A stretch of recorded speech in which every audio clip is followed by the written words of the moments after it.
Next in our recipe series is a Teriyaki Salmon. Really good midweek dish, ticking all the boxes in terms of our performance plate. We're getting some protein, carbohydrates and some colour. So we'll take you through to Donal, our chef, who's going to talk us through the techniques and the steps involved. The first thing we're going to do is cook the rice. A small bit of oil to it. Add in our rice straight into the oil. So we're just going to shake it up there. That's in a hot pan. After a few minutes, when that's hot, add in our water, okay? So you're going to put the lid on that, bring it up to a boil, and when it's up to a boil, then you're going to turn it down to the lowest heat and let it cook for 10 minutes. So the next thing we're going to do is make our salmon marinade. So we're going to add in a tablespoon of soy sauce, about a tablespoon of honey, and then this is sesame oil, so really fragrant sesame oil. We just mix those together. You just want to have it in there for, I'd say, at least 5 minutes for the salmon to take on the taste before we grill it. What we're going to do then is the first step in the green beans. We've got our boiling water there. We're going to pop in our green beans and give it about 30 seconds. And while they're cooking, you're going to thinly slice your garlic here. What I'm going to do is take them out and refresh them in the cold water, so that stops the cooking process. So we're going to flash fry these green beans with the garlic. We're adding in a small bit of oil, really hot pan.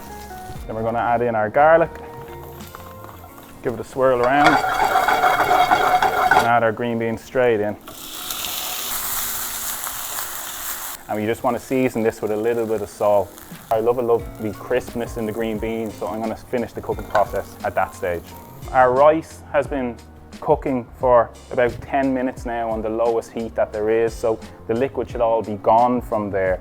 You don't need to stir it, you don't need to do anything to it, okay? Turn off the heat of this pan, and then what we're going to do is leave it for 15 minutes and you've got perfect rice. We've got our lovely marinade on there, but on top I'm going to add just a small bit of fresh ginger and just sprinkle a small bit over the salmon here. We're only going to cook the salmon on one side here, so we're going to put your grill at the max temperature it can go. So we're going to finish off our fried rice here. So we've got that non-stick pan on a really high heat, as hot as you can get it. You know, even half a tablespoon of vegetable oil, give it a swirl around, egg mixture. So now we're just going to mix that up straight in with our rice. I'm just going to put a pinch of salt. All you're trying to do now at the moment is kind of almost dry it out a little. So we've got our 3 different elements here. We're going to go first on with our lovely egg fried rice, and now we're going to go on with our delicious garlic fried green beans, and then finally we're going on with our salmon fillet. So that's our teriyaki salmon with egg fried rice and garlic fried green beans, and now pass this over to John to taste.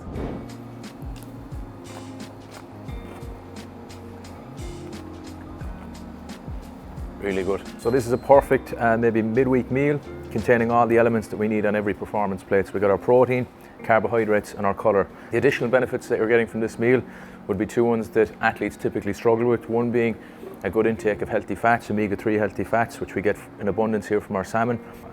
This ticks all the boxes. And again, when it comes to our carbohydrate portion, we can really scale that up or scale that down in accordance with our training intensity and our demands of the day.